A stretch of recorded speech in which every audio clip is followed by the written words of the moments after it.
This is a sombre, and for me, a surreal Crimewatch UK. For all of us here, it can be grueling coping with crimes against victims who are strangers.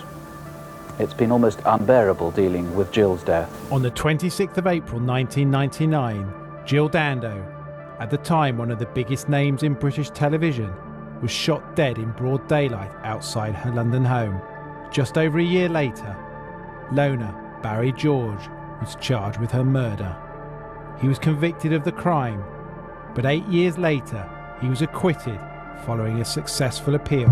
And she was putting out stuff, I think it was to do with some sort of East European organised criminality. And she gets shot in the head on a doorstep, you know, to the police. There's been this shooting. I think officers turn up and realise it's her. It's a critical incident, it's a crime scene.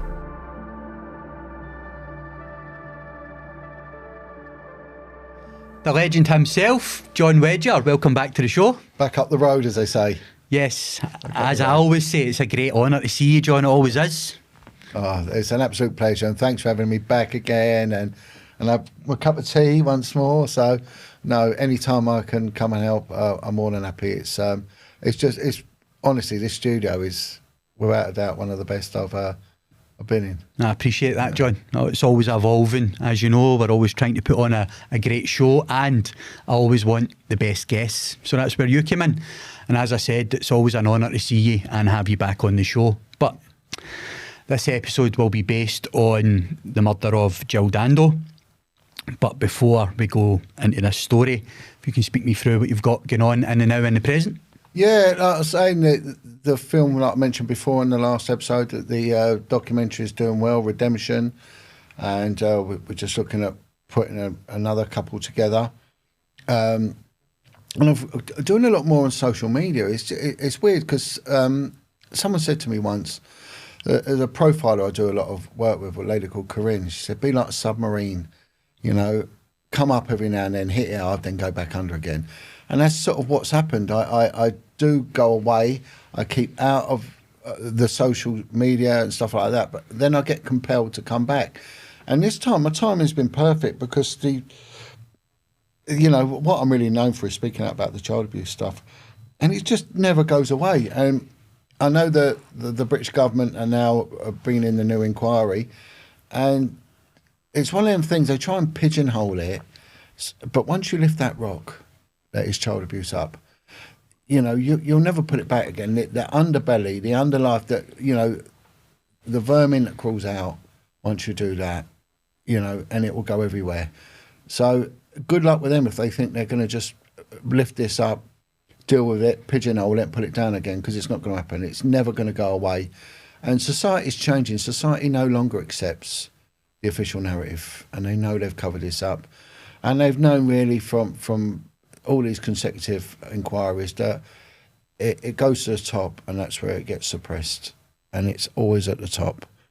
And I think people need to start looking further up the food chain, really, and where this really does go and why it goes that way. You know, this single topic has probably had more influence than anything else. It controls global politics. And to be honest, it always has done. And that's why there's a need for the intelligence services, the security services, you know, the FBI and all them ones to get involved, because it is a weakness in humanity. You know, when we look at people at the top, have they got wealth? Yes, they've got wealth. Have they got stability? Yeah. You know, when it comes to hierarchy of needs, and anyone who's really been homeless or they've been, you know, in financial dire straits, we live for the day. And I've lived like that for decades. Live for the day. You can't really see past a week because your finances won't allow it. Your prospects aren't there. And you're just treading water and surviving. But once you've got financial security and you've got a lot of stability, you can project further and further and further and look out further. And, you know, these people have had that. And but now they're coming under the microscope, because the fact is that they've been caught up in either involved in it or the part of the machinery to cover this up. And it affects every single level of society.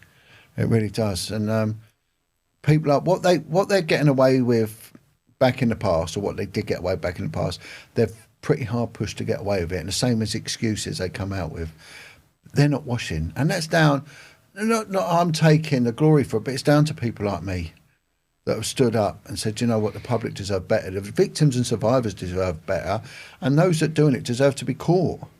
And we know why they're all getting away with it. And it's more than one level. When you're dealing with sexual abuse, it's not just one contributing factor. There's so much more going on, right? And this is what we got to unpick. And this is one of the things that I bring to the table with inquiry, especially with the grooming gang inquiry that's running.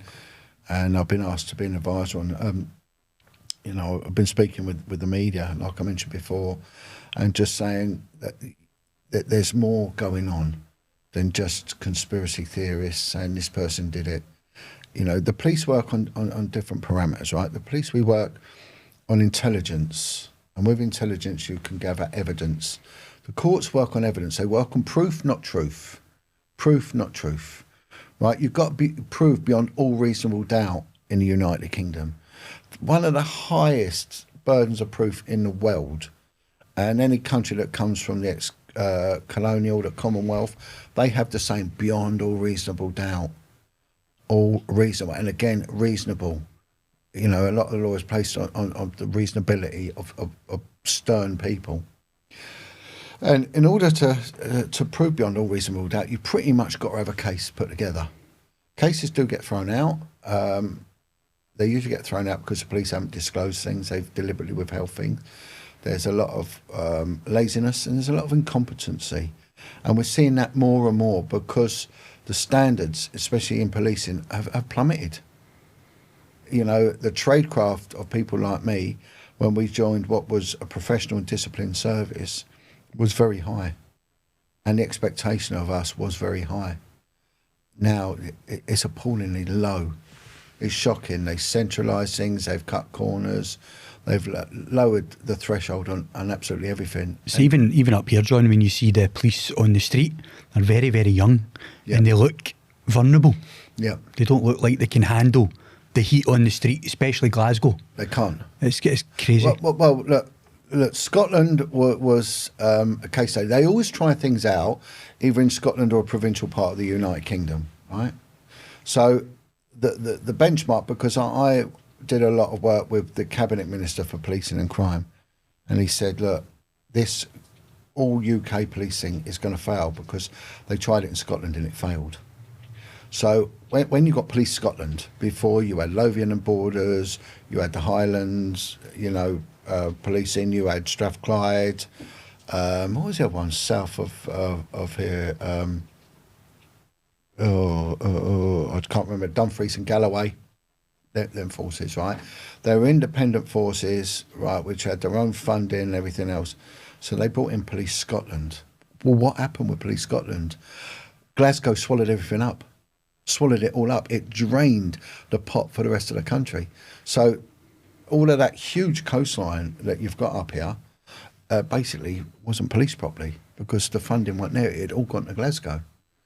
And Glasgow, Police Scotland was a benchmark for never ever do this again, right? Because things evolved and county policing evolved for the county's needs. Metropolitan policing evolved for the city's needs. Right, so they were already evolved and they were fully functioning with their own identity and everything else and their own issues that they could deal with. When they amalgamated it all it was just to save huge amounts of money, and it failed, and they know it's failed. So that's why they won't implement it in Wales and they won't implement it in England, and they won't amalgamate. They won't do it because it failed in Scotland, and that's what I was told by a minister. He said, "This is an example." And if they did it in England, what would happen? It would be London and Manchester and Birmingham would just drain it. And these provincial areas would get F4 policing, which has happened up here. So, and you're right. When I joined, a sergeant was someone who usually had about 15 years experience, right? And on top of that, in order to drive a car, right, in London, you basically had to have about 5 years before they'd even let you near a car. Now they train them up in training schools to drive the motors. If you've got about 2 years, you're seen as a senior constable, or you're promoted to a sergeant. So it really is. It's like puppies training puppies. And the tradecraft has gone. And then they have a thing called accelerated promotion and rapid entry, so that they're getting people in to levels of superintendent, very high up levels. They're coming straight in from graduate entry from university. You know, so in order to be a sergeant, like I said, usually about 15 years, and then you would be trusted, saying, oh, he's a sergeant, you know, and then you can make your way up from there. But these people are coming straight in at very, very high rank. And what do they know? Nothing. They think they could bring this corporate mindset in, you know, like someone who's a trainee manager for Marks and Spencer would make an excellent, you know, officer at a high level, but they can't. And what it doesn't breed is a resilience and a stoic attitude and everything else that went with the tradecraft of being a very skilled officer, street cop or whatever. And my mate was telling me, he said they had a rape in the part of London he was working, and it was quite horrific. The superintendent attended, right? A woman, she'd couldn't handle it, never ever dealt with anything like that before, went sick with stress. Straight away, turned up and then went sick with stress. You know, new to the job, went in at the high rank. She should have been a leader, leading from the front. And it's too much, she's gone sick with stress. You know, what the public getting? They're getting a dysfunctional, inoperative police force. They are not serving the public. They're not protecting the vulnerable. You know, years ago, if we had a hearing at a court, if it was your day off, you was on holiday, you had to attend. People sometimes gave up the holiday to go to court because you had to, otherwise you'd get arrested, be contempt of court. Now officers, if it's their day off, they won't turn up at court to give evidence. This is why there's such a backlog of cases, right? Because they're not doing their job properly, and they're not putting the necessary work in to prove the cases, to prove beyond all reasonable doubt. It's just substandard what they're putting in, because they haven't got the skill base. It's all gone.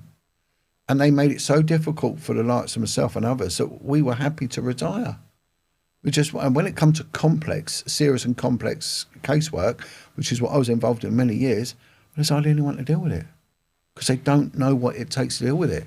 It's a tough job, which takes a lot of dedicated people and a lot of training. And they're just fast-tracking people in. Yeah, it's so different now. I mean, from your experience, you've generated those skills over, as I say, through that experience, through going through that. Different things, like you were on Vice, you were doing the grooming gangs, the paedophilia, all of these things. So it must have been horrific for you as well. Yeah, some of the people that you've met and interviewed and stuff that you've seen, it stains your soul, you know. It does. It leaves a permanent stain on your soul. That I went to my granddaughter's sports day the other week, and she's only a little kiddie, like in primary school, and she was in she took part in quite a few races. She's a little athlete. Anyway, she won her race, and they're sort of all running, the kids, and I'm there with my partner, my son, and his partner, and all that, and I started crying. My son said, "Dad, you all right?" And I went, "Mate, you don't understand. I'm not upset. I'm happy, because it was innocence. It was pure innocence." And then I just said, "I've seen innocence robbed. I've seen what it does to them, right? How it just destroys the kids." I said, "To watch this pure innocence is the most beautiful thing. This is what kids should be. And this is what we should be having with our society, with social workers, with teachers, with police. There should be people that are trained to protect the innocence, you know? Our society should be doing that, because once you destroy innocence, you destroy society for the next 3 generations, you know? And it takes a certain mindset to have to listen to these accounts when the innocence has been robbed, the horrors they put through. Not people that go sick because it's not their reality. Well, they shouldn't be in that job. Do you know, they should not be there. My friend contacted me and he said, "John, you'd hate it in the police now." He said there was a young lad joined from training school. And again, when I joined the training school, it was run a lot by ex-army fellas, you know, guardsmen and things like that were lads from the PT department at the army did your physical training. And they give you a bit of a rough time. You know, one lad on my course, he got his wrist broken during the training, and you know, the marching and the discipline, it was quite relentless, but it had a place, because you're going to go into a world where you had to do as you're told, even if you didn't want to, and you had to work these shifts that anywhere else, you'd take someone to court for it, because it was just, but you never got paid any more. That was what you was expected to do. It's a very toxic environment as well. Yeah, like yeah. Bullying and stuff like that. The bullying culture was unbelievable. I mean, wow. You know, but it was sink or swim. You know, and I liked it, to be honest. I'm not a bully. I found it funny. But if there was anything sort of quite awry with you physically, or whatever, you might stutter, or ginger hair, or, you know, big ears, or buck teeth, or you got absolutely hammered, right? You really got, even if you was good looking. You know, we had one lad and he was good looking, so everyone said, well, he's got to be gay if he's good looking. Okay, so you just got whatever it was, you just got smashed. And when you was new in, they'd just do some awful things to you. But I remember one guy, he went and got his dinner, and he went and sat at the table, but he sat with all the older lot, you know. And I was thinking, why would you do that? You know, he just wanted to be part of them, you know. And as he sat down, put his dinner there, someone just picked his plate up and threw it straight out the window. The window was open, and there was like 3 stories down. There could have been someone there getting out of a car or something into the car park, could land on someone's head. And he just picked it up and just threw it out the window. And he just sat there, and look on his face, I wanted to cry. I was like, well, you should have sat with him, you idiot. You know, why? See, us that are not got that experience in the police, you would never expect that. No.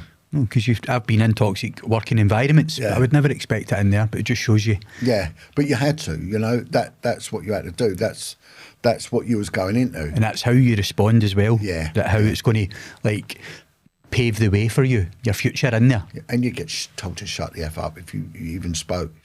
You know, you get it shouted at you. But let's say you either put up with it, and it's just a way of them getting to know you and everything else. But it's a violent job. So if you get upset at someone calling you an effing idiot or whatever, you're going to then walk out into that street where you're going to get it in stereo of everyone you walk past, but especially in certain parts of of London, you know, you're going to get it, and you'll be out on patrol, and someone will walk by and they deliberately elbow shove you. Well, what'd you do? You know, they might be 3 times your size. You know, you're going to let them do it, or you're going to go and get them. And the expectation is, no one does that to you. Go and jump them. And you know, that's what you had to do. And you knew it was going to only go one way. It's going to end up in absolute violence. But that's what your job is. You are not there to run away. And you see the police now running away. What confidence does that get the public? There's kids kicking their windscreens in, like, you know, 12-year-old kids jumping on the windscreens, getting it. Well, why are they not getting smacked around the head? You know, and someone filming them will jump them as well, have them for something, obstruction, whatever. You know, these auditors that are putting cameras, nick them for obstruction. For obstruction, you're in line of your duty, nick them. You know, stamp on their phone. You know, and stamp on the red as well. But even back then, they never had phones and that, John. So obviously there was so much corruption, so much to get away with. But as we mentioned earlier in the episode, we're going to speak about the murder of Jill Dando. If you can take me into the case. But give me a bit of background on Jill before she started working with the BBC. I mean, she was a presenter, wasn't she? I think she did like holiday programmes and things like that. And then she got involved with a guy called Nick Ross, and they put out a weekly crime programme called Crimewatch, and it was very, very popular. And with Crimewatch, what they used to do, they're coming to work, especially detectives said, anyone want to do some overtime work with Crimewatch? So when you see the officers in the background, they're actually police officers, and they would bring you along to the studio, and you would man the phones or do whatever on Crimewatch, and afterwards go and get drunk in the BBC studio. So it was like quite a good thing to do, right, to get onto Crimewatch. And she was putting out stuff, I think it was to do with some sort of East European organised criminality. And she gets shot in the head on a doorstep in Fulham, in a nice part of London. Fulham is a very, very nice, middle-class, affluent suburb of London. And it goes up, to the police that there's been this shooting. I think officers turn up, realise it's her, and then ambulances are dispatched as they should be, because it's life-threatening. But for some reason, a huge amount of ambulances were sent, right? I think someone told me something like 23 ambulances were sent that were double manned. And these crews then disperse into a garden, which is a small front garden, which is a critical incident. It's a crime scene. And what you've got to look at with a crime scene should be treated like a field of snow, pure white snow. You called it the golden hour. The golden hour, you've got to collate as much information in that hour. That's where you're going to do a good percentage of your crime gathering. And that will come from witness testimonies, that will come from the CCTV, but it will also come from the evidence, the tangible evidence. And some of it is depletable. The DNA will deplete as time goes on. So it's imperative that it gets sterilised and secured. And that's why you see this blue tape going up and a crime scene tents is a preservation of evidence. And the weather can do it. Water especially. Water will destroy evidence quicker than anything else.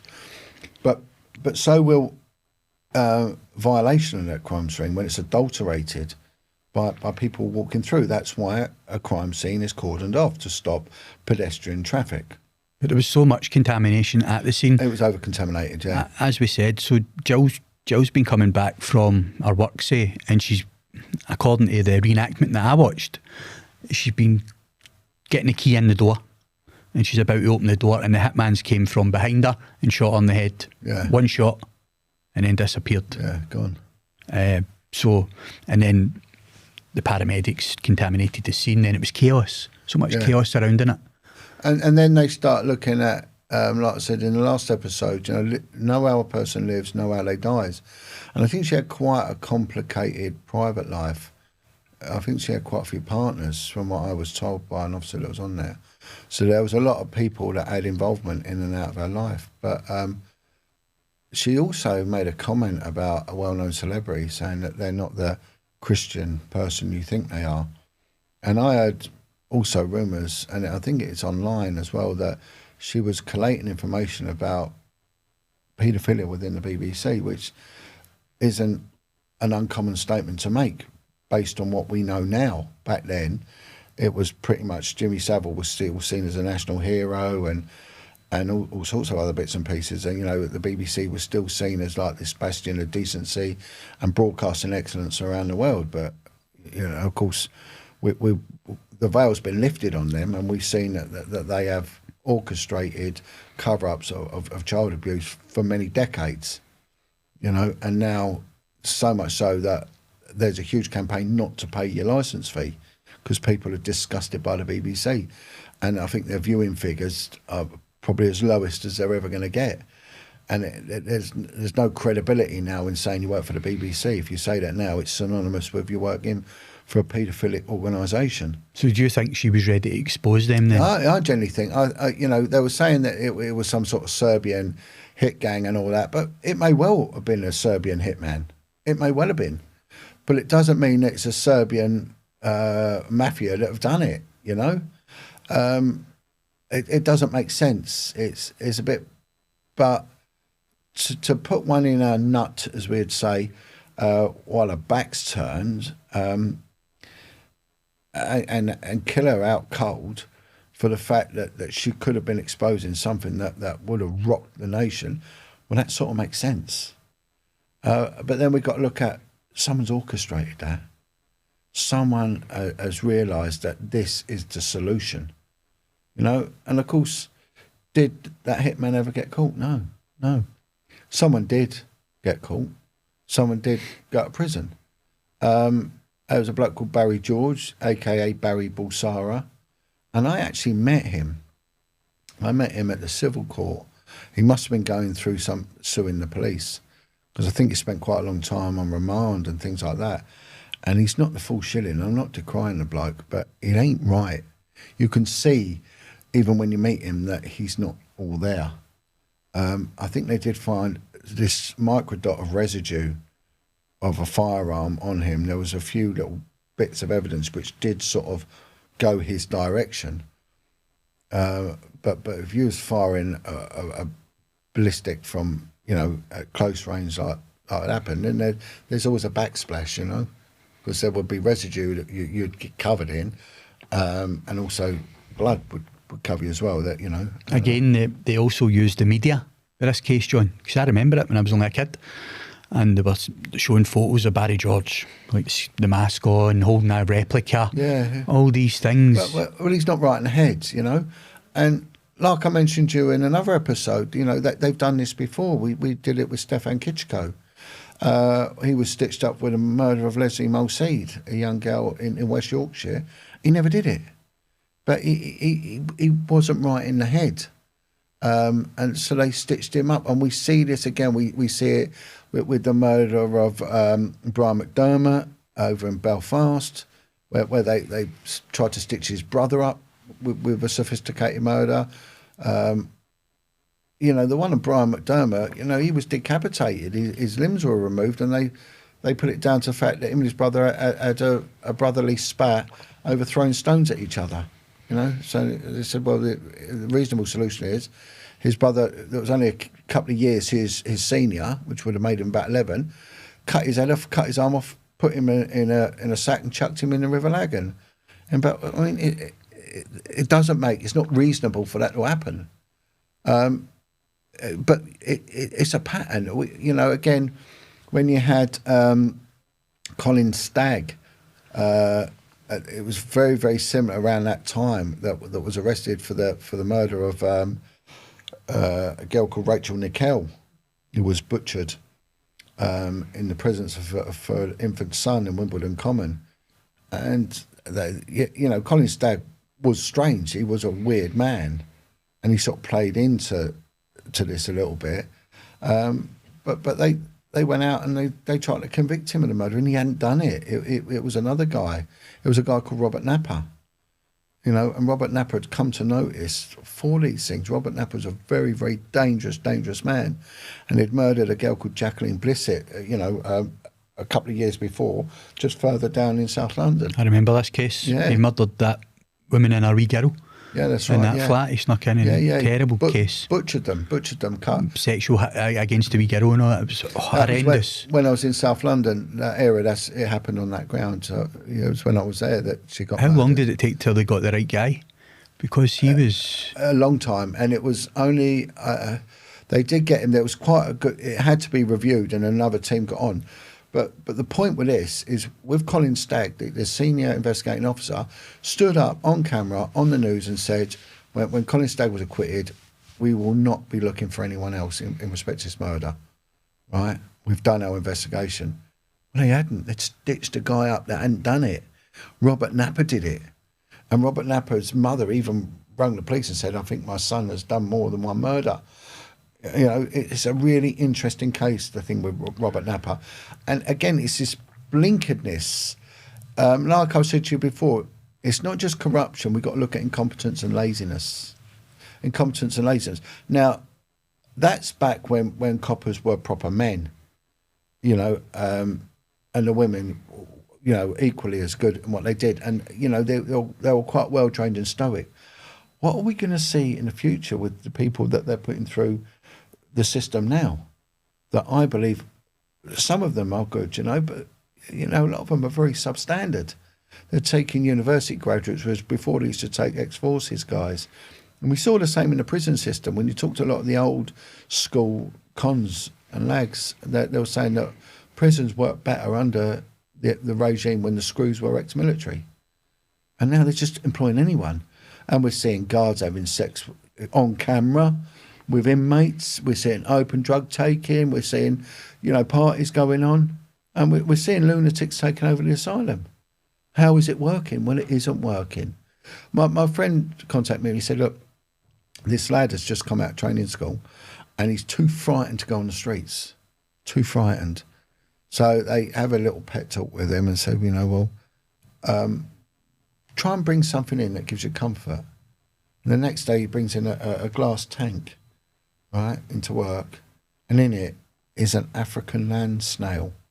And it's his pet. and he wanted to take this African land snail on patrol with him because it gave him comfort. I mean, what's going on? I wouldn't even know where to begin with that one. You know, another guy came in and he said he was frightened, same thing. And my mate said, these are genuine things that have happened. And he said he feels insecure. So they said to him, well, why don't you work with someone that makes you feel safe? Right? Feel safe. It's a dangerous job. What are you on about? You should be able to work with anyone. Feel safe. So the next day he brought his dad into work. His dad came in. I mean, it's just mental, isn't it? I mean, it's madness as well. From your experience, John, so we're talking about people getting fitted up for serious crimes. Yeah. We've seen it a lot up here as well in Scotland. The ice cream wars. Yeah. We had 2 guys getting fitted up for that. We had Jodie Jones' case that I done recently. Luke Mitchell also fitted up according to the evidence, or lack of evidence. In your experience, see, when it's a combination of things, like they can't get the proper culprit, so they just looking to. There's pressure that comes on, and also what they'll do, they'll start working with informants, and informants might be giving false information that they're not checking out properly, and that's where the area gets very grey and very murky very quick. And I'm going to give you an example. I used to come into the Scottish prison system a lot. The police, on many levels, on the local forces, but nationally, and with the National Crime Squad, used to use me. And my ability was that I was very good at talking to people. So they realised that I had this skill of getting people to talk, and it was a combination of just being nice and also acting a bit thick. You know, I didn't mind acting stupid, and it seemed to prove dividends, you know. And so it started off with the Turkish mafia. I got in with them, and all of a sudden I become a bit of a nuisance to them, right? But I treated them respectfully, and one of them said, look, instead of doing this, John, why don't you go after them properly? And the Turks were a funny bunch, whereas they're incredibly organised, incredibly violent, but they'll grass on anyone. You can't trust them. In my opinion, you can't trust the Turkish to tell the truth. And there's other parts of society, like the gypsies and the travellers, you're pretty much wasting your time trying to get info out of them. With the Jamaicans, they're not organised enough criminally. They tend to work in individual for themselves. There's a selfishness to their criminality, you know. It's a disorganised criminality. The Turkish, they're organised. They're involved in they're businessmen as well, so they have an ability to clean their money very quick, hence kebab shops, barber shops and all that, as we're seeing now. But the source of it is heroin. Huge amounts of money are made from heroin. They've got grocer shops everywhere, and a lot of the heroin comes in fruit imports and things like that, because heroin gives off a smell. It makes your eyes water, actually. Quite powerful, because there's a lot of chemicals used in making it, but when you get like 90% purity, it's quite powerful. So an acidity, it gets right up your nose. So if you put it in a container with fruit that's right in depleting, giving off carbon dioxide, it can mar, you know, the scent. And they'll use secondary ports, so it will come into a place like Harwich instead of Dover. It comes in containers on road freight and things like that. And when you go out of London, you go into ports like Harwich. They're huge, and because it's provincial, it doesn't have the policing to deal with it. So there might be the ports police, might be 2 of them on there, and a lot of these ports, they're run by a lot of foreign workers. So Felixstowe Harwich got a lot of Lithuanian, Latvian, East Europeans working there, and there's a corruptibility element that goes with it. So there's that side of it, getting paid. And of course, when you've got a lot of foreign workers, they don't care what comes into this country. There's no loyalty there. You know, they're just there to make money. They don't give a shit for England. It don't bother them.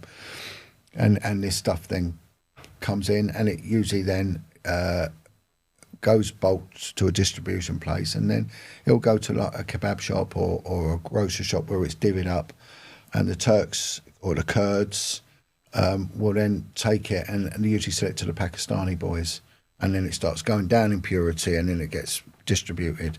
So firstly it comes in mainly by Turkish or Kurdish gangsters, will bring it in bulk and then it distributes from there. One of the biggest places for it is Scotland, right? Because it's a drug that's favoured up here. They prefer the purity up here, and they pay good money. So the guy that I was doing a lot of stuff with, we take it up to Scotland to a guy, and he pays us cash, and he pays boom, and it's straightforward, the drug deal. It's not like you see on the TV with guns and all that. They just turn up, they do a meet, and it's quick, boom, boom, boom. Cash is passed over, the drug's passed over, and that's it, simple. And Scotland pays the most money, so the stuff was coming up into Scotland. So I got sent up because a couple of boys got caught, and they're now in trouble. So we're in the Scottish system, and it's not conducive to foreigners, to outsiders. So back then, if you went into the Scottish system, into the prisons such as Barlinnie, Greenock, Stockton and that, they would mainly be local people, and so if you've got a foreigner in there, they've got a bit of a rough time. Anyway, so the guy that I went to see, I would come up and I would talk with him, and he'd give me information I'd take back. And one day he said to me, I want to tell you about a guy that I was in prison with, I think in Stockton, which is Edinburgh, right? And I said, okay. He said, look, you need to know about this guy. You need to make a note of this. He said, he's innocent and he's doing big time, right? And I said, okay, who is him? He said, his name's Abdul. I went, all right, Abdul El Megrahi, Lockerbie bomber. He said, he never done it. Johnny never done it. I said, all right, it was too big for me. And I went, well, how do you know? He said, you know what I do for you? And I went, yeah. He said, he was doing it for the British government. I said, you're joking? He went, no, and something's gone wrong and they've stitched him up. And he said, I said, well, how do you know? He said, well, he can't go anywhere on his own. Everywhere he goes, he's got guards with him. He said, but no one goes in the mosque here. There's a little room they made as a mosque, and the Scottish system, there's hardly anyone. And he said, it's him, just him.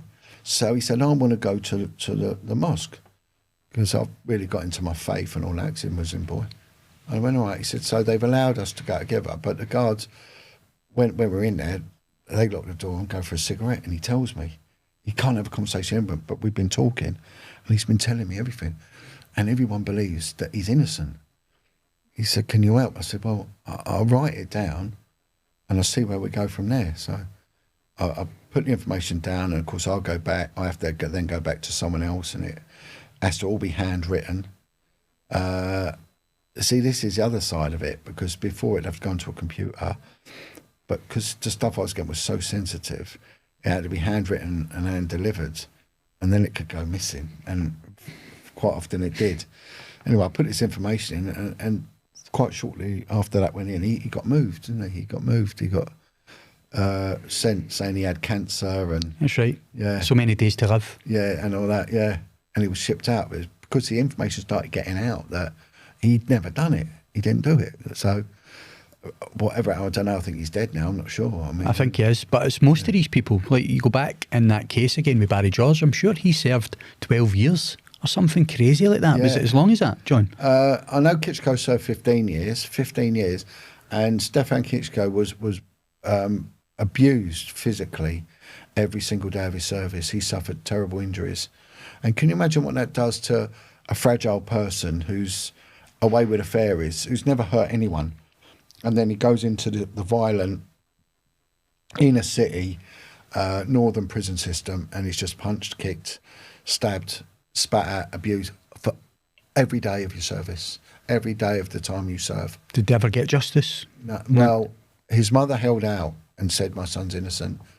The day he was released, his mother died, and then he died soon afterwards. They said they were going to pay him, and they never paid him a penny. They said he was due something like 150,000 back then, and he never got a penny, nothing. You wonder how they get these convictions. Like, you know, where's the evidence? It's all circumstantial. They use the media things. Well, you can find evidence, you can. And if you bulk enough little bits together, it does become quite circumstantial. And all you've got to do is convince a jury.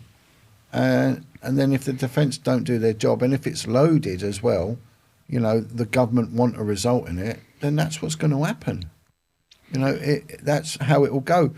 And you don't know if the judge is told, look, you've got to be a bit influential here, because they're all part of the same system. They're not independent. The judges are then governed by the Attorney General. The Attorney General is then governed by, the government, the ministers, who's then governed by the Home Secretary, who's governed by the Prime Minister. And if it's coming from high up, see, what you've got to understand is that when someone's killed a child, public goes into panic. We have to catch that person. We've got to, because you can't have a child killer out there. It's not allowed. It's wrong, and it scares people. So get someone. Just get someone. And then kids will continue to be killed. They're always getting killed. They're always going missing and always getting murdered. Right? But if it's the same person doing 1, 2, 3, maybe they, like the West, procuring kids for maybe rituals, for maybe sexual parties or something like that. Robert Black, that was a good example. Yeah. He was notorious, him. Yeah. And there's quite a lot of them, but they have to get someone, because it causes panic and the pressure is put on them. Someone needs to come in. And, I worked on one unit where there was a guy, I won't name him without his permission, but he was becoming quite popular as an anti-establishment social media activist. And a good-looking guy, intelligent and all that, and you could see he had the sway of public opinion, and he could probably be politically influential. And I worked on a unit that was to do with anyone that was involved in anti-government stuff, right? And the resources and the money they ploughed into this unit that was worked out of a covert building, you wouldn't even know we were there, was immense. And it was a fact, we have to punish these people, whatever. They have to be punished. And everyone was on board with it. So it wasn't just us going out there and nicking them. The courts were doing the same. The courts were giving them sentences like we saw with the Southport riots. When I was involved with rioters back in 2011, 2012, stuff they would have got caution for, they were getting 18 months for. And I gave a stern warning to these people involved in the Southport riots. I said, listen, you're going to get 3 years. You're going to, no, 2 years, I said, 2 years, but I didn't realise I got 3 years. Because pressure comes down from the government to the Attorney General, they increase the sentencing guidelines and they hit them hard. So at the moment, the Attorney General's priority is not children. So that's why you're seeing people who do offences against kids as being incredibly low, because they've lowered the sentencing guidelines. And sadly enough, under left-wing government, child abuse proliferates. There is more abuse in care homes in left-wing constituents than there are in right-wing constituents. They have a history of failing to protect children and allowing paedophiles to get away with it. Left-wing. Why do you think the punishment's so lenient, John? I don't know. It's perverse, it's wrong, and it's not what the public want. I mean, child protection should be number one priority, because 80% of those in prison have come from abused backgrounds. 90% of those that are addicted to heroin have come from sexually abused backgrounds. It perpetrates dysfunctionality and all that. So if you protect children and you prosecute those who hurt children, you're going to see society gradually improving. But like I've mentioned on this show before, paedophilia is different to any other criminality, because paedophilia is emotional brokenness, which isn't equatable to environmental and socio-economic influences.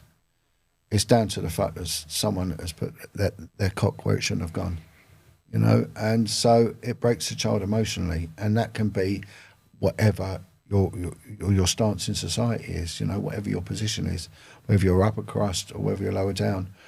And I got approached by a guy, and his father was a lord, a well-known lord, And he said to me, he wrote a book about the abuse he endured. So he was raped by his own father and 9 members of Winston Churchill's government, right? And he turned around to me and he went to the public school Eton, you know, which has provided this country with more prime ministers than any other public school, you know, posh fee-paying school. And he was abused by his father, who was a lord, a very well-known lord. He then went to Eton, where they have the fagging system. So the fagging system is where they allow strict discipline to be meted out by older boys on the younger boys, and they become what's known as their fag, which is just a lackey, just a little slave. So the young fag could be an 8-year-old boy. He's then given an older boy to run around for and clean his boots. But they were sexually abusing them as well as that, and they were allowed to cane them. Right, so if you've got a sadistical older boy you had to run around for, you know, you could basically do what you wanted. Now, if that lad had been sexually abused as well, which there's every chance he would have been, and you've got an all-male adolescent environment where testosterone is running rife, you know, and this sort of homosexual rape is normalised, well, what you're going to get. And this guy said the fagging system in Eton was nothing more than a rent boy racket, yet no one in society is prepared to look at it. And he said, those you help, John, from the lower and the working classes, they do get listened to. And he's right, they do. Whether they get prosecutions come their way is another matter. But initially the police will listen to them. He said, can you imagine what it's like for me from the ruling classes? They won't even entertain it. Won't even entertain it. And I felt sorry for the guy, because he was right. But it just goes to show that even the old Etonians have been through this brutal, sexually brutal rape, bullying, culture and everything else. Which these people go on into the upper echelons of the military, into Sandhurst, and then go on to the financial system and then go into politics. You know, we see the same pattern. How many prime ministers have we had that have come from Eton? Boris Johnson, David Cameron, Tony Blair, we could go on and on and on. All the old Etonians set. Well, what if they've been through this system? What if they are victims of it? What would that do to them? That means we've got emotionally broken people running our government. Are they going to then put, you know, the rape and buggery of young boys as a policing priority? I don't think they will. So therefore, at the top, it's not going to happen. And that's why these sentences or these punishments are so lenient, because the people that are running the elite, you know, it paints its own picture, John. Yeah, well, look what's happening in Africa, right? You've got Ibrahim Traore, right, in Burkina Faso. He's young. He's in his 30s. He's a military commander, fit, strong, no-nonsense man. Why have we got... If you was to drive a train, you would be psychometrically tested that you're a man of intellectual maturity, you're reasonable, you've got stern judgment, and you're on point, right? And you're fit enough and strong enough to control that fast-moving bit of metal with hundreds of people in it. So you have to be reasonable and on point. So why do we see prime ministers and presidents that are 80 years old, that have come from these screwed up backgrounds and mostly damaged backgrounds, and they're running a country? You wouldn't even let them, you know, run a bus, because they're emotionally not there. They're not reasonable. But in Burkina Faso now, in Central Africa, they've got this Ibrahim Traore, and he's saying, right, instead of spending money on military, we're going to spend it on road laying machines, we're going to put sewers in, we're going to take back, nationalise our mines. So he's kicked out all the British mining companies mining the gold, which is the 4th biggest gold producer in the world. He's put money back into the economy. He's got people working. He's put his ministers on half pay, that you're going to get paid for what you do, not what you should be doing. He's cut red tape, bureaucracy. He's just slashed it in half and said, my people are my focus, right? And all of a sudden now you've got Macron, you've got... what's his name over in America, Trump, and you've got Al Wally, you know, two-tier care, saying that they're going to wage war against a man who's actually supporting his own people. It's classing him as dangerous. How's he dangerous? See, this is the value system, you know, that our world is putting on. So when you've got people that want to move forward and make things work, they don't want that. No, so they'll maybe cause wars or something. But it's the same when you've got people like myself, Lenny Harper, like Mike Ville, police officers that say, actually, this is wrong what's happening here. These children are being hurt and no one's protecting them. And there's actually people high up covering this up. I'm not going to have this. And look at the lengths they go to shut us up. It's crazy because I know you've also got an up-and-coming episode coming out. It's more about the grooming of young boys, but it's in the children's homes and stuff like that. Yeah, there was one up here for Neath. For Neath, I mean, Scotland has had a rough deal with a lot of it because, look, England is the second most densely populated country in Europe. I think Malta is more densely populated than Monaco, you know. But Scotland is the second least populated country. Right? It's got, a fraction of the people and huge amounts of land. So you can be cut off quite easily up here, you know. And there was a lot of kids' homes got built up here. But the Scottish attitude was different to the rest of the UK because Scotland was a country that resisted taking children off of parents. Even in the Scottish penal system, they would allow children to accompany parents into prison, which you see in the third world, because they think separation causes terrible anxiety. So Scotland had a total different attitude. It was more of a tribal attitude than we got down south. So they had to implement a lot more change into Scotland because of that adherence to the family structure. And they set up these homes, these benevolent homes, to give respite to struggling families. So they started setting up these places all over, industrial schools all over Scotland, but they were mainly taking kids from sort of the impoverished West Coast, you know, like Glasgow and areas like that. So if for example, a parent had tuberculosis, they'd take the kids off and say, we're going to give them respite from the disease and the smog and all that in the cities. And they were shoving them in these kids' homes. And they started taking a lot of girls up here, right? And a lot of girls were being put into these industrial schools. And they were just met with total brutality, absolute brutality. And one was in Perthshire, just near Perth, called Forneath, I can't remember exactly. And it was a huge, huge school that was set up, and these kids were taken mainly from Glasgow and put into this school. So Forneath was one of these homes, and the kids were brutalised, mainly by the women's staff, which is always is bizarre. And I want to go into that, why that happened, why that men will do a certain amount of abuse and women will do another. And there's a reason. Everything has a reason. What you've got to do is you've got to look at the history and you've got to look at human nature, and it will explain it, right? And it's a fascinating topic, but no one really joins the dots with these things.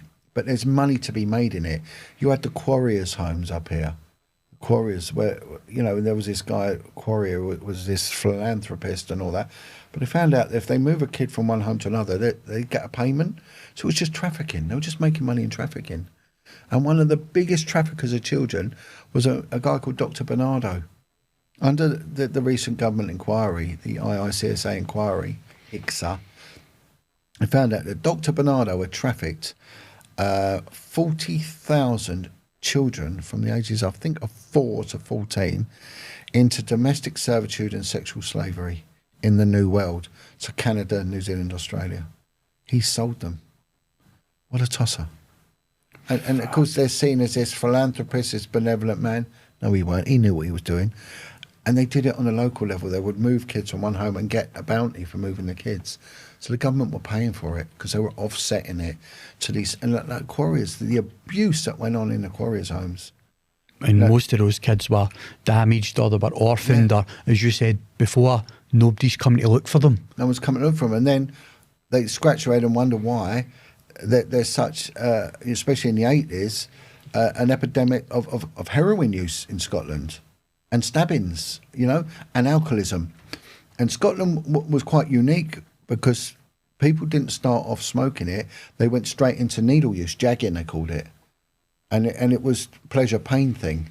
So there was something in the Scottish psyche that was hardwired. It's got to hurt in order for it to be pleasure. And of course, when you look at when these kids were put in these systems, and what is a byproduct going to be? It's going to be chaos. And when the government inquiry started looking at these homes, where was one? There was one, Lorette. It was called Lorette. It was a boys' school. So bear in mind, we got Forneath with the girls at this boys' school. So Lorette, it was an expensive fee-paying school. But the brutality of the kids, the inquiry had never heard anything so bad. And it went from caning them, which is bad enough, to torturing them. So some were held down onto the metal mattresses and electricity put on it, and they were electrocuting them like a third world prison. And in this Lorette, another thing they used to do, they dug a pit and they put a kid in there and urinate on them, or pour buckets of urine on them and things like that. And one of the people who went to this school, his mother had abandoned him as a kid, and there were a hierarchy that, these were the gentry, the landed gentry of Scotland. Was a guy called Nicholas Fairbairn. So Nicholas Fairbairn was abandoned by his mother, so we got abandonment issues, a very promiscuous and abusive relationship with the father, so we got that emotional damage, and then he gets sent to this Lorette boarding school, where he too endures this, urinated on, whipped, beaten. He then goes on to become the leading advocate, barrister, QC, Queen's Counsel for Scotland. He becomes the advocate depute, which is the head of the Procurator Fiscal in Scotland. So he runs the judicial system for Scotland.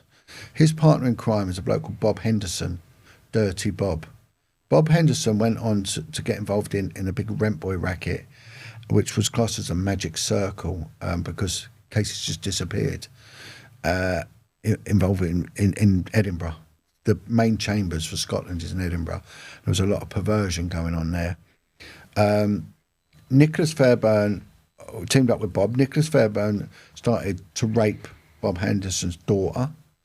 When they started interviewing kids from Forneath, the girls' school, they were shown pictures of different people, and the kids would be picked up by the women's staff, selected during the day. A man would come and they'd point out to what girl, and the female staff would move them to one side, and them kids were then given a medicine and drugged them. They would wake up in this posh house.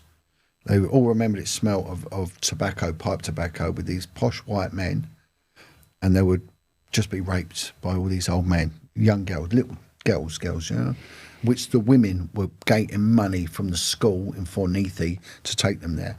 And out of 20, 16 of them picked out Nicholas Fairbairn as being their rapist. What made it worse was, at that time, Nicholas Fairbairn was having a long-standing relationship with a woman called Esther Ranson. And Esther Ranson had set up a charity called Childline, which is when children are abused, they can ring up this line.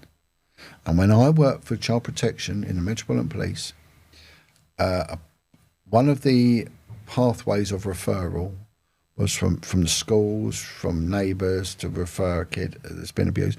But one was meant to be Childline. And I can remember asking someone, how many cases have we had from Childline? In 1 year, out of the hundreds we got, only 2 came from Childline. 2. And when you look at it, you think, don't scratch your head as to why this goes on. So we've now got the grooming gang scandal in England, where they've seen predominantly Pakistani, Kashmiri minicab drivers from provincial towns, where there is a predominance of that ethnic grouping, that have been taking these kids, these young girls, and raping them and in amongst their own community and probably elsewhere. And it's just what they do. This is what groomers do, right?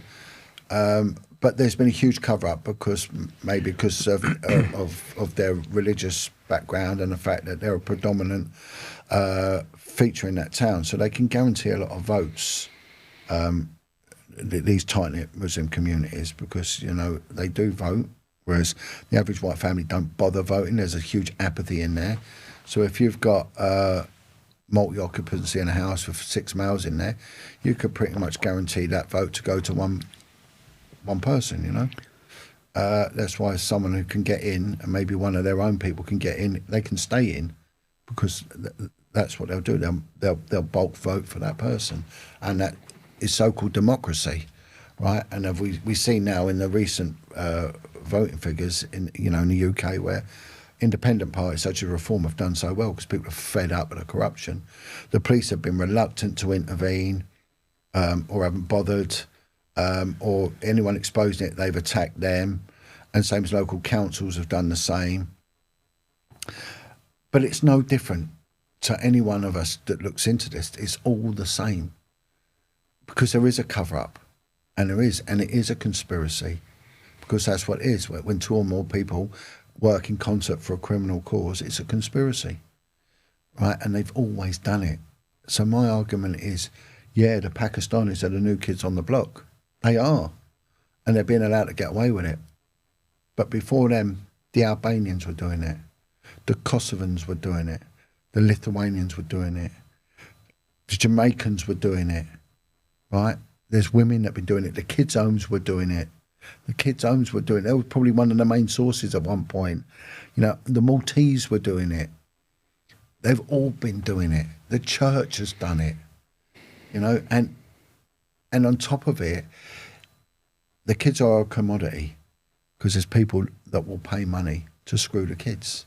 And we saw that with the Cray twins that were getting the young boys for parliamentary parties, such as people like Dryburgh and Boothby. You know, Ronnie Cray was involved with them for homosexual parties and young boys. You know, there's enough testimonials of ex-gangsters that were saying, yeah, we knew that not just one, but both of them were into young boys.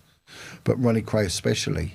There was a story, he was found in bed with a 14-year-old boy. Yeah, and maybe it went younger than that. Younger. You know? Younger than that. There's quite a few testimonials. I've had a hard time off their family. I've had a few threats from them because I've been speaking about this. Yeah, family, you know. Well, as you said, John, the truth hurts. The truth hurts, and what I'm going to do, I'm going to show you that the levels in which this works. So, at the top there is a cover up, because I've mentioned about the emotional broken person, right? So, if we take, for example, a human being, we're made up of 3 elements, right?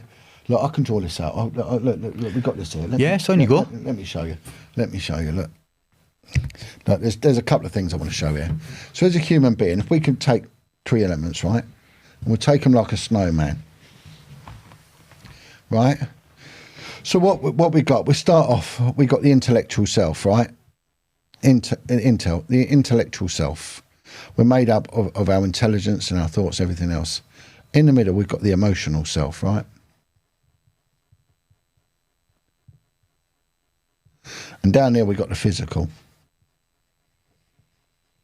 I'm going to show this up to the camera. Right, here we go, turn it round, right. So there we go. This is a person in essence, right? The intellectual self, the emotional self, the physical self. So this is a young child, right? This is a young child. And this child gets sexually abused, right? What does it do? Does it affect, the overall of this? Well, it will affect the intelligence, of course it will, because it's horrific and you're learning things you shouldn't learn. But someone who's emotionally abused can go on to excel. They can go on to like achieve, right? Little arrow, that shows achievement. So they can overachieve. And you get that with CEOs of companies that, they found that they've got this rugged ability, was it something is weakness, we must carry on, we've got to make money, that Gordon Gekko, do you know what I mean? That rugged, never give up, the intelligence to keep going and everything else, and that stoicness, because there's pain there. No one will ever hurt me like I've been hurt. I'm going to show the world who I am. I'm not a nothing. I am a someone. So they can go on to really do well in life, right? Because there's a need to show, and there's a pain, there's a hurt. Physically, can they do well if they've been sexually abused? Oh, of course. You listen to any of these testimonies of these guys that have been in the SAS. They're being interviewed all the time now, right? so many of them said that I was brought up in a kids' home and I was abused. The BBC did a programme about the Falklands War, Falklands veterans, and they followed the parachute regiment.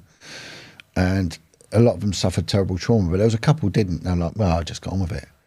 And the two that just got on with it have both been sexually abused in the kids' homes, and both of them went on to join the SAS, you know, because no one will ever hurt me like I've been hurt. I know pain. I'm going to show the world. I'm going to emasculate myself more than I've been demasculated. You know, I hate, and I hate. And I'll get, whatever you do to me is nothing to what I've been through. So they will go on to achieve incredibly well, right?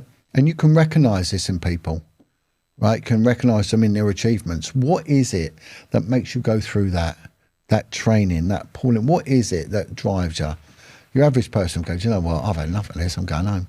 It's not reasonable to go through that. Because they've endured that pain as a kid. They know pain. So they know. They got anger, they got drive, they got, I'm going to show the world and I'm going to... It's the same as when you get guys big, musty, tattooed and all that. Well, what's that for? It's protection, you know? And there's so many things you can look at with that. You know, anorexia, things like anorexia, you know? I worked with special needs kids for a while, and there was one girl that kept eating mashed up food, and I went, keep your eye on that girl, keep your eye on her. I went, why? I said, listen, because I worked with kids for so long and child abuse, right? They control what goes in their mouth. Nothing solid is going in my mouth. Do you get me? Nothing solid. So it'll be mashed up food because something solid has gone in that mouth that they don't like, right? And it's the same as that. I control what goes in my mouth, me. So nothing's going in. And that's why I get anorexic. Some get overweight heavily because it's comfort, you know, and some do it because it makes them look ugly. Because if I'm ugly, no one's coming near me. So you've got to look at this. And when you do, you start having a bit of compassion and understanding. That's pain there. They're showing you the pain. Tattooing is self-harming, you know.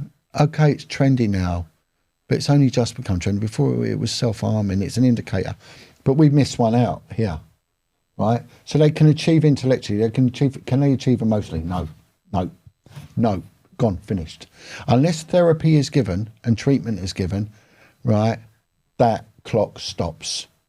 So if you're 5 years old when this happens, that clock stops. So you'll have someone who's a grown man with the emotional intelligence, the emotional capability of a 5-year-old kid. So if you tell a 5-year-old no, what do? Tell you in a corner. Fuck you, F you, you know? I hate you, How many adults do we see behave like that? What is road rage? You cut someone up. You take a left turn when I'm going to kill you. Whoa. They've just showed you their emotional clock and it's stopped. So part of my job would be to recognise people's emotional clock. And you can do that many ways. You look at their value system. That's an emotional thing, your value system. Right, I'm a man approaching 60 years old. What do I value? I like walking my dog. I like it. I like watching the sun come up. I like watching it go down. What would a 12-year-old boy want? Oh, he'd want. Give an example of a grown man said this. He said, my typical day is driving a Bugatti. Getting on a private jet, having a threesome and eating pizza. Who said that? Andrew Tate. A grown man. That's what a 12-year-old kid would want. So you know that he's emotional. And look at that guy. Has he achieved intellectually? Pretty much, yeah. Billionaire. Done it through intellect. Physically. World level fighter, yeah. Emotionally, man, the guy's a train crash. But people think, no, mate. He's a train crash because of that. What do they value? You should value something akin to your age group. But it's also a way into people. And it usually is, you look at the relationship at home. What was it like mainly with mum? Because mum has to allow other people in, right? The lioness should always protect the cubs. And if she don't, mum's allowed other people in that have hurt. So even if dad's done it or stepdad, mum's allowed it. Mum wasn't there. Mum, you know. So you work out what their relationship with their mother is. and that's mainly to do with suspects as well. But also, it goes for everyone. You look at what it does to people in society. So when you speak to them, you can gauge it, you can work it out. And this isn't. I'm not doing this to attack anyone now, but you can see it. You can see it, and this is what they should be training the police in. It's always a great lesson sitting with you, John. Yeah. You learn so much. And it's fantastic. So what I'm going to do now, while I've got this board out, I'm going to show you how these kids slip through the net. I don't want to set fire to that. No, you're fine. Right. How do these kids slip through the net, right? And so when I was looking at the care home system, and I'm thinking, why are the police not doing anything about this? What is it that's allowing it? It can't just be perverted corruption. There's other levels. Right, so we mentioned on another episode about the Madeleine McCann case, where kids go missing all the time. But if they're from impoverished background, your local inquiries are going to be in impoverished backgrounds. Is that going to be nice to do? No, it's going to be a bit of a crap.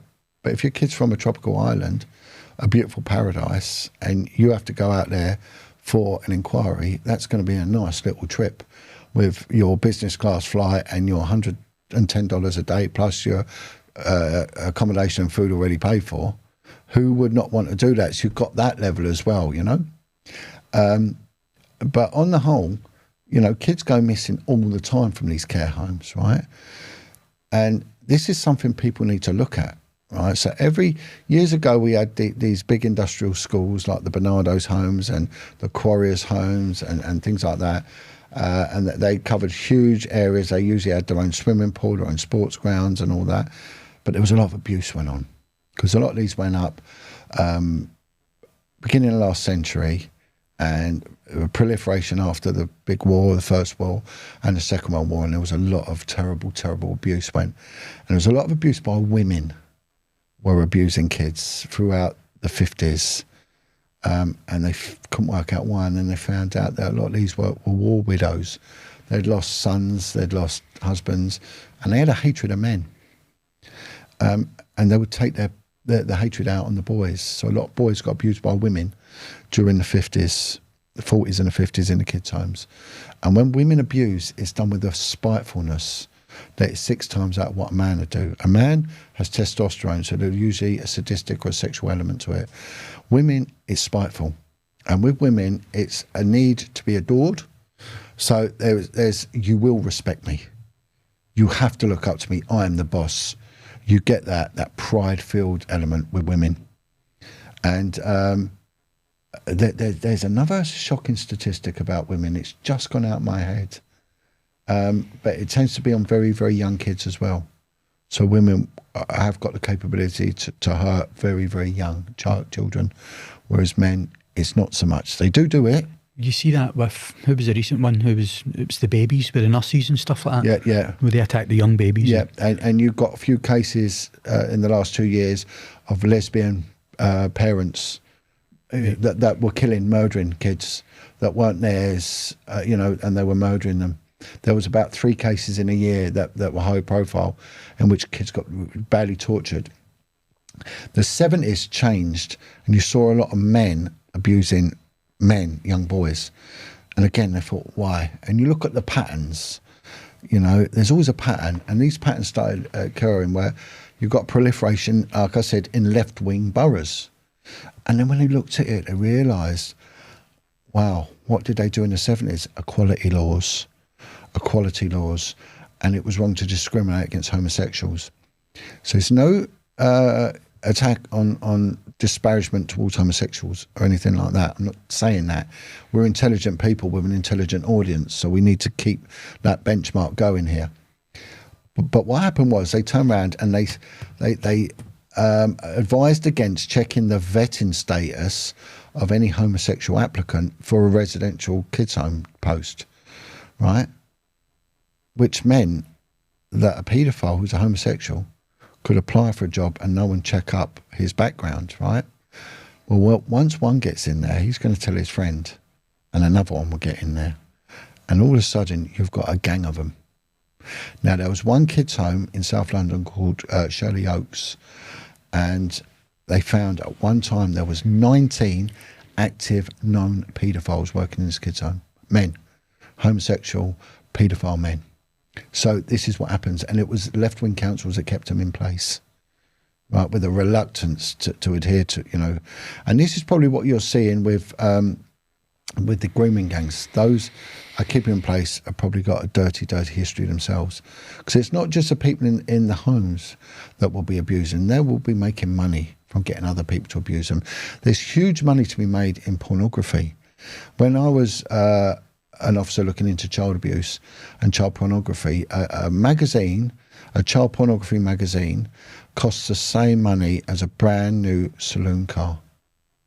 People were paying thousands, up to £7,000 for a child porn magazine. That's the money that's involved.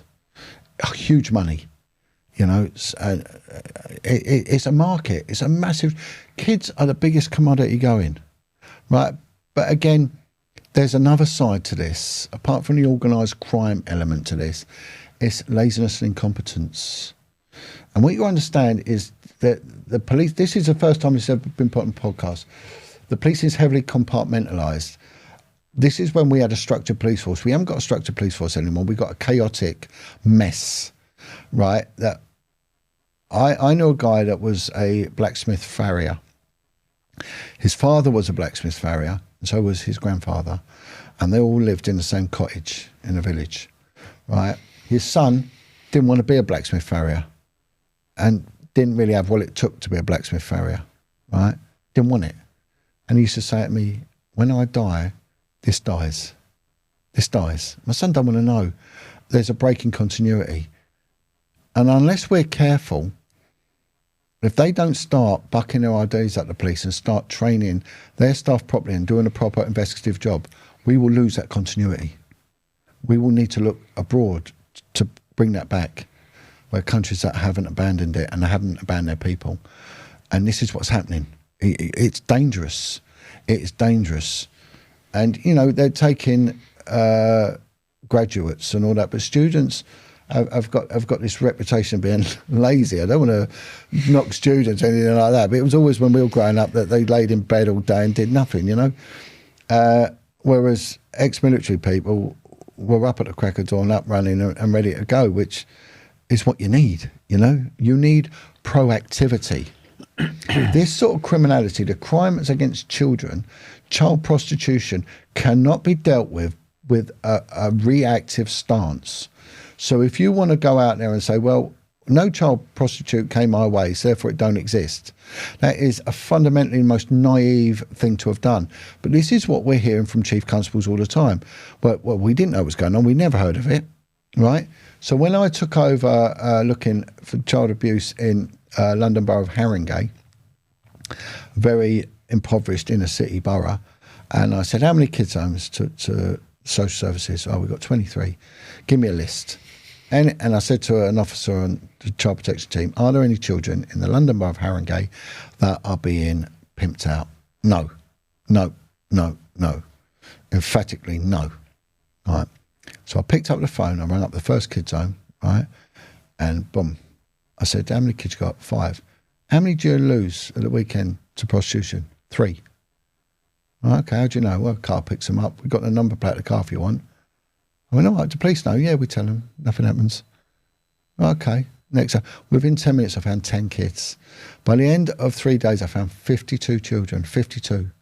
One care home had 6 residents and would lose 5 to prostitution every weekend. And they were known to police as missing persons because they would go missing, but they would come back again.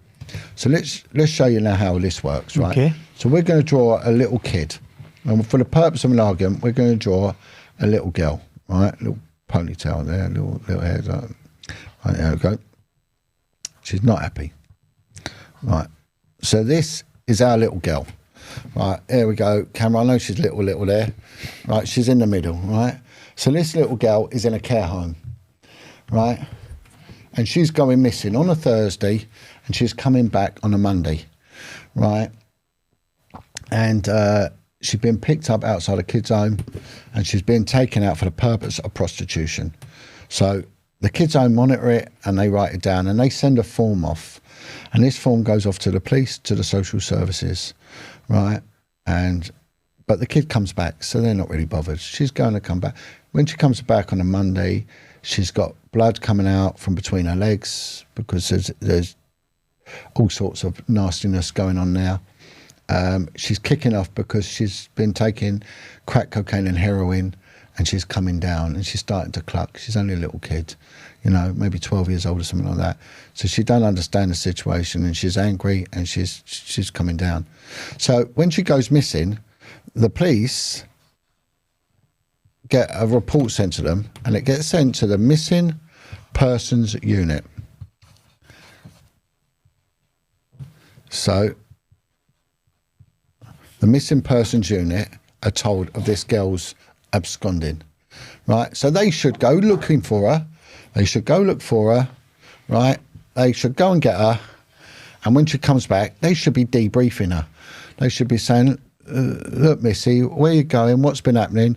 They should proactively go wait up outside that kid's home. They should be speaking to the kid's home, and they should be saying what happens to little Missy. And they've written it down in their occurrence log, which is an original note, which is saying, yeah, look, this car picks them up, because these homes are giving me registrations.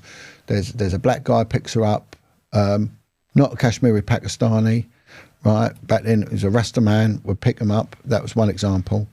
Another would be a customer, you know, and all that. And off they go. We've heard rumours she's going to a sauna to work, right? And when she comes back, she's in a real bad way. We tell the police, but because she comes back, she's no longer missing. So why investigate it, right? Because she's going missing, but she returns.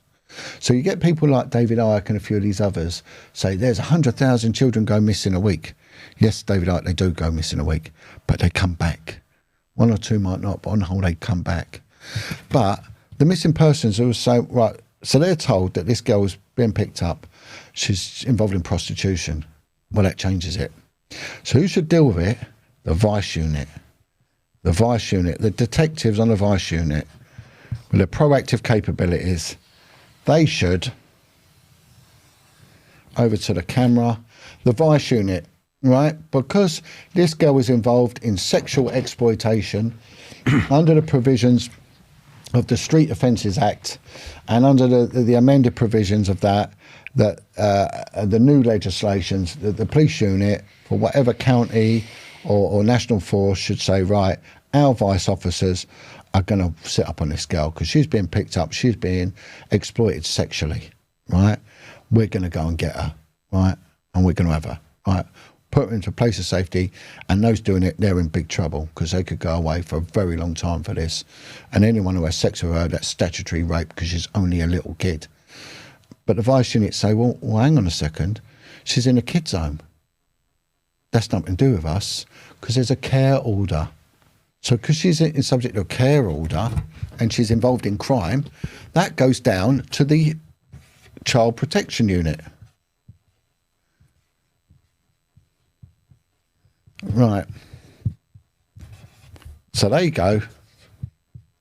Here we go. Called a Venn diagram.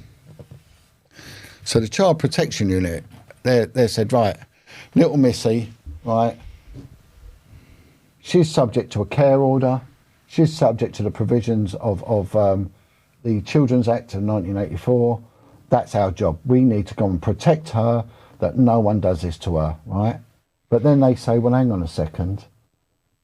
She's getting paid for sex. That's the vice unit. And the missed person should be dealing with that.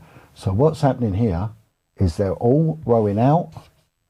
No one's rowing in. And that, ladies and gentlemen, is how a kid falls through the net. Right, so me, Mr. Jon Wedger, I found this out. I thought, wow, that's interesting. That's really interesting. So what I'm going to do is I'm going to go and get all the people that claim to want to protect a child. So I'm going to get the charities, two main charities that always spring to mind to do with kids. I'm going to get them in a meeting. I'm going to get the social services involved because they need to know about this. I'm going to get NGOs, which are non-government organisations. There's quite a few of them that proclaim to help the children, these independent ones. And I'm going to get the policing units, and I'm going to get all these units together, and I'm going to say, look, these kids are slipping through the net, and here's the name of all the kids. We need to go get them. right? Brilliant. We're going to solve this in a heartbeat.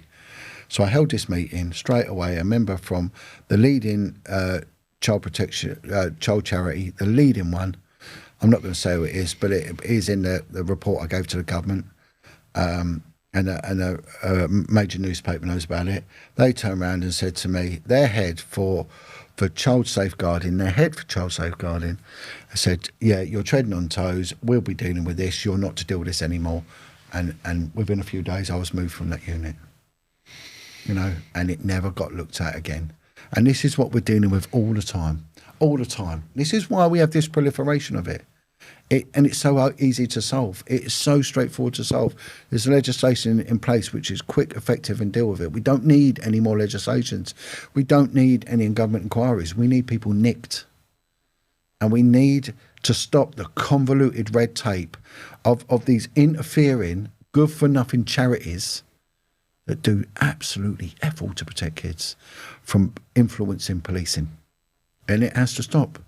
And that is simple. And everything, the simplest solution is always the easiest ones. And it's so easy to solve. Yet when you do, bang, they hit you. Shut you down. And we see this consistently. It's so horrific, John, when you put it across like that. Yeah. And as you said, that was only a few days and you'd found 52 yeah. kids. And then when you took off that, you think of the amount of children that have to go through those horrendous do you know the other awful thing? Is that these guys at groom, whether it be all we hear about is the Pakistanis. I'm getting fed up of it. Come on, people, wake up. There are more perverts on the world than Kashmiri minicab drivers. Okay, they might be getting away with it with impunity, but so are all the others. The one who was running the main network was a white woman, English girl, a woman that was running it. We need to start waking up to this, and the sheer scale. So the other thing which happens is you get a guy, they call him a Romeo. So he'll get involved with the young girl from the kids' home because she's in a home, she's not got mum and dad. There's no love. It's a sterile environment. There might be some nice social workers and all that, but there's some vulnerable people, and especially if they've been sexually abused themselves, they're going to have all sorts of issues of trust, anger, and everything. There's a lot going on in their heads and in their hearts and in their bodies, And all of a sudden, a guy turns up, and he says, "You look lovely. You're nice," or a woman, which is a case I dealt with. A woman started grooming the young girls, let me do your hair. But this lad, for example, let's just stick it with a lad. He tells her, say he's an Albanian guy. Let's pick on them for once, So he's an Albanian guy, and he says, you look lovely, you're a beautiful girl and all that. Let me take you out. He's older than her, maybe he's 18, 19. And then he starts having sex with her, right? And she's had sex before because she's victim of incest and interfamilial abuse. But she never had love, and this guy's given her a bit of love, and he starts buying her things. And then he says, come on, we'll smoke some cannabis. Always starts with cannabis. As long as I live, I yet to have anyone convince me of the benefits of that stuff. I'm telling you now. I've had them all. I've been in the festivals, these hippie places and communes. Please. Anyway, it's a gateway drug, and that's it, right? Anyway, and alcohol, give him all that. And then, but the one is the heroin and the crack. That's, you've got them, and that soon comes. But he starts having sex, and then it's like, I'll come to a party, and there'll be another guy there, and he'll say, well, go on, have sex with, and it'll start passing them over. She might not want to do them, get her drunk, get her drugged, and a guy will then have sex. And he'll say, look, we made money. If you do that every week, it's not bad, but you can make money here, good money, me and you, and we can run together. And so she starts doing it. So it's like a slow process of manipulation. Manipulation, yeah. And then we'll get you in. And of course, she's now controlling men. Whereas before men controlled her, she's now controlling men. She's in charge, So she then works in the sauna. We see these saunas everywhere now, right? Oh my God, they're gateways for paedophilia. That's why they were always illegal, because they knew what would go on. right, in these places. Yes, there are some women of age, but there's a lot will entertain the younger girls, and they do. You know, they'll put them down as an 18-year-old model, right? Bring up a sauna. So you got on, and you wait to say, oh, we got 18-year-old Chantel, she's this and that. Give their statistics. There's a good chance that ain't an 18-year-old. Good chance that's a 16 or a 14-year-old, you know? And they start making money. But here's the sinister thing. The Romeo will then say, you know your friend, yeah, she's pretty, why don't you get her? So she'll say to her friend, come and stay in the kids' home. So, well, I can't, I live at home. We'll tell the social worker that your stepdad's doing this to you, or your mum's doing this. They'll put you in care. Come on, we're making money. And we can get the drug, we can get this, come, it's all we got to do. Fuck them, come with me. And that's what happens. So the girl then becomes a groomer as well. Becomes a grooming gang. Unintentionally, in a way.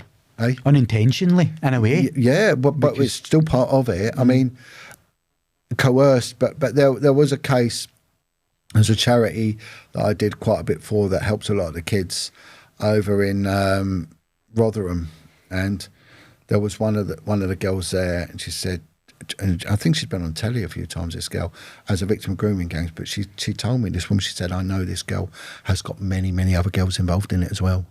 She never says it when she's on the tape, but she said, I know she has, because I've seen her do it. I've seen her do it for a Pakistani boyfriend. And see, this is the evil of it, you know, and of course there's the money, and then, you know, they're thinking that they're women and all that, but it happens with the boys. The men, the lads tend to more do it in the gay clubs. Back when it had gone off the street with the rent boys on the street, and it moved into the gay clubs. And here's the most sinister thing of it. So we used to raid brothels, right? So we'd go into a brothel, and it's usually me or another lad to send us in first as a customer. So you pay your fee on the door, it's about £20 just to get in. So you'll pay 20 quid, and then you go, and then you pick a girl and you negotiate your fee with the girl for half an hour or whatever you wanted to do. But as soon as they opened the door, which was usually a security door, I'd go in with my money, but I wouldn't shut the door, put my foot in it. And the next thing, the team would come in, we'd called bomb burst.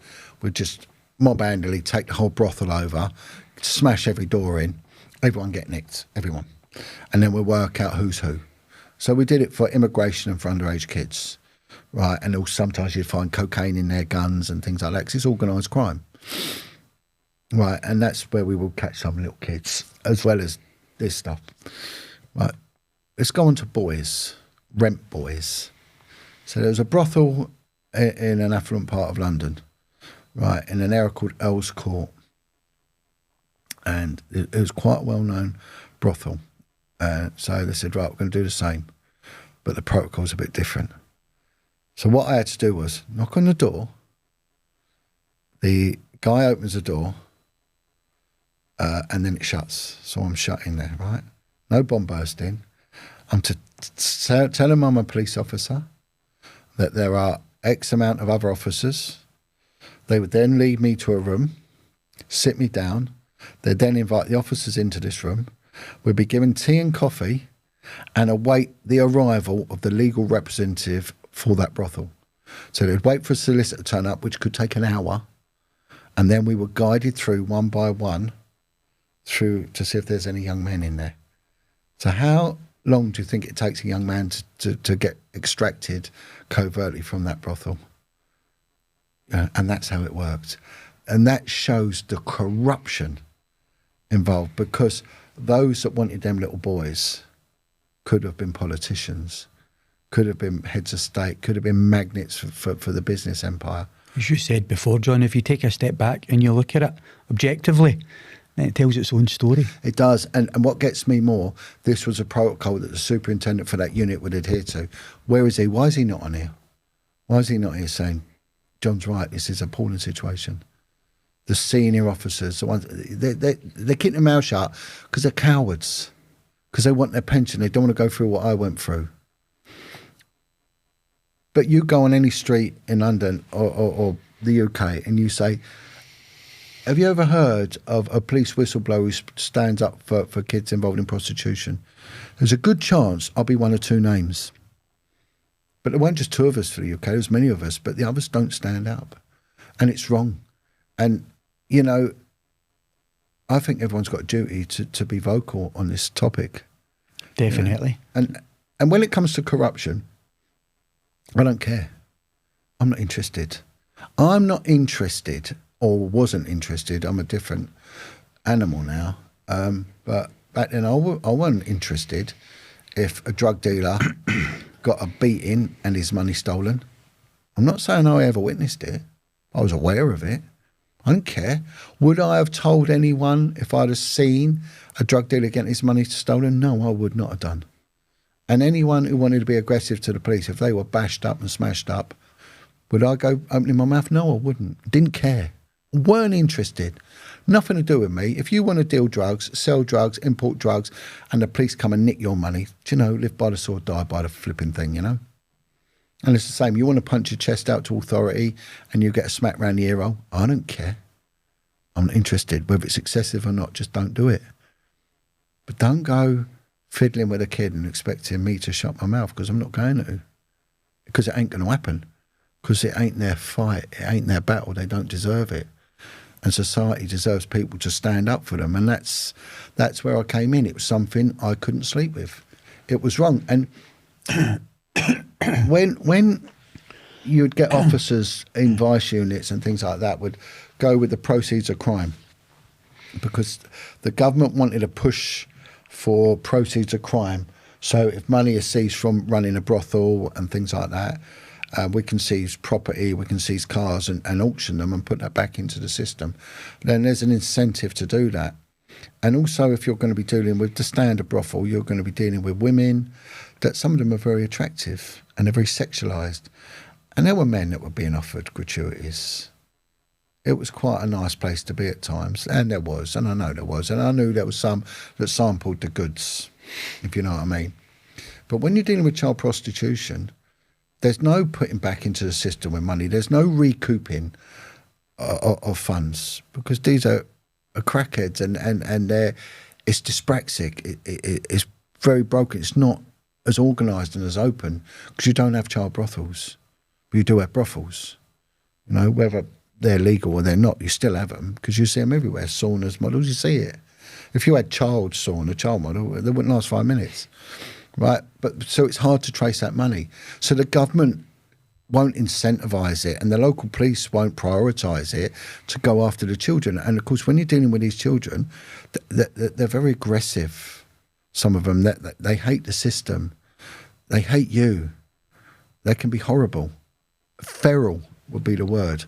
So when you're dealing with them, you might not get a nice reception. You might even get attacked. Whereas when you're dealing with the model who's in her 20s and has come from Latvia and she's very attractive and she's offering you a hand job to let her go. And that's got a lot more appeal than a little kid screaming and spitting at you, you know? So you see it on so many levels. Where is the appeal? And again, where is the benefit? So they don't go there because it's a path of least resistance, you know? This is it, and it's always a great pleasure sitting with you, because you come with so many stories from your own experience, but I have so much admiration and respect for you, as you said, because most people are cowardly, but for you just speak your truth, and the truth's the truth, you know. The truth, it stands on its own. A great power. Yeah, and it does, and you know, people have got to start waking up that this is going on in your own yard. This is happening. You've only got to work out who's in a kid's home and sit and watch. And you watch that car picking them up. So when you speak, you come with so much. Yeah, and you know, people they'll take a lot from that, because look, I talked for a little while, and I used to say, right, don't expect to catch the burglar climbing out of the bank with a load of money. Ain't going to happen, right? But the worst crimes, I think, are the crimes against children, and the crimes, especially the sexual offending against children. And I said, yeah, it can be difficult, but you start easy. Well, I said to him, right, who uses a cash machine? And all his hands go up. I said, how many times have been a beggar there? Well, yeah. I said, well, speak to them. Why are they there? Well, they're on heroin. Yeah, why? And it'll be because they got abused. And I said, if that person's in their 20s or 30s, a good chance their abuser's still alive. Take them in, interview them, and then go and nick the bloke who did it. A good chance he's alive. You've got a child rapist. Bing. It's as simple as that. But they don't think like that. They're not trained to think like that, you know? And there's no humanity behind it. And it's all wrong. And this is the danger that we're heading with this new breed of police officer that stand there with their fingers in their fluorescent, listen, fella, and dealing with crap. Walking away from major crime and nicking someone for stupidity, for things that, you know, a tweet online, you know, a word about Palestine and they're getting nicked or whatever it might be, you know. That is not what the public want. It's a world gone mad. Right? But like I always say, it's always a great pleasure sitting with you, John. Yeah. A great man of wisdom. And I want to thank you so much for coming up to Glasgow once again. But before we finish up on this episode, if there's our message you can send out to the audience watching, now is the time. Yeah, I think you know, like I say, now is the time. Now's the time to start speaking up. And I'd give the mic over to the victims and survivors. Start putting your stories out there. Start speaking out. You know, go to the police. I know they might be ineffectual at the moment, but the more that they get compounded and bombarded with these allegations, right, the more they have to do something about it. And it affects so much of society. It's so painful that people speak out. But I'm calling out the victims in society, in society of child abuse. Start speaking out.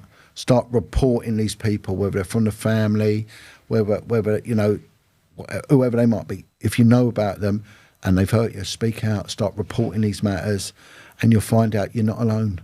You know, a paedophile don't just have one victim. They would have affected many, many lives. And the other thing is, they're not going to stop either. They won't stop. But together we can stop this and we can make this a priority. But we can only do it as a joint effort. So time to speak up. Brilliant message as always, John. And God bless. Like I said, it's a great honour, but I would love to see you back again. Yeah, I'm of sure course. you'll find your way back. Yeah. But thanks again, John, and shake my hand. Hey. Thank you, my friend. Hey. Take care. Cheers, Jim. Cheers, mate.